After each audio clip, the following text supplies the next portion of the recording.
आपको एक वैल्यू बताई कि मोल मतलब इतनी चीजें लेके आनी है, उसे आप बोलते हो एवोगाड्रोस नंबर। क्या बोलते हो? Avogadro's number. वो वैल्यू क्या होती है? 6.022 इंटू 10 की पावर 23। ठीक है, ये क्या है? ये एवोगाड्रोस नंबर है। कैसे शो करते हो इसको? कैपिटल एन और नीचे सबस्क्रिप्ट में कैपिटल ए। ये क्या है? Avogadro's number. वापस से एवोगाड्रो नंबर क्या है? 6.022 इंटू 10 की पावर 23। ये हमारा एवोगाड्रो नंबर होता है। समझ में आया? एवोगाड्रो नंबर एक मोल की यूनिट निकल के आई है ना। ये सारी कैलकुलेशंस करने पे निकल के आता है कि जब भी हम किसी चीज का एक मोल बोलते हैं तो वो इतना निकल के आता है। ठीक है, मोल की अगर आप यूनिट देखोगे, तो मोल एक नंबर है तो कोई यूनिट तो है नहीं।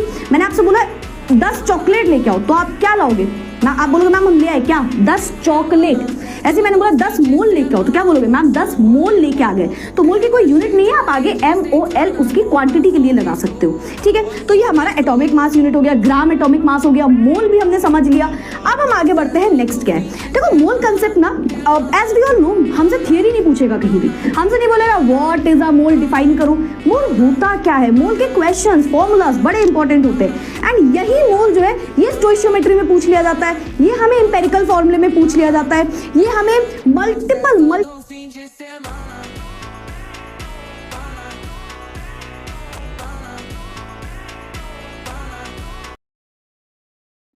क्वेश्चन लिमिटिंग रिएजेंट में पूछ लिया जाता है, जिसके ऊपर भी मैं वीडियोस बनाऊंगी। लेकिन मोल पहले जानना जरूरी है। मोल कंसेप्ट 5 घंटे 6 घंटे में खत्म होगा, पर मोल को समझो पहले। अगर मोल समझ गए तो बची हुई सारी चीजें आपको समझ में आ जाएंगी बहुत इजीली। ठीक है, तो हम आज मोल को बहुत डिटेल में जानने वाले हैं। कुछ इंपॉर्टेंट पॉइंट्स भी हैं। कई जगह पूछा जाता है ये मोल क्यों निकालते हैं, एवोगाड्रो नंबर की जरूरत क्या है। तो ये डिफरेंट चीजों को कैलकुलेट करने के काम आता है। जैसे कि अगर आपको किसी सिंगल मॉलिक्यूल या किसी सिंगल एटम का मास निकालना है तो आप कैलकुलेट कर सकते हो मोल से। अगर आपको इन्हीं का वॉल्यूम निकालना है तो भी आप मोल से कैलकुलेट कर सकते हो। अगर आपको निकालना है किसी चीज में कितने एटम प्रेजेंट हैं, कितने मॉलिक्यूल प्रेजेंट हैं, है ना, कितने आयंस प्रेजेंट हैं, तो भी आप ये मोल कंसेप्ट से लगा सकते हो।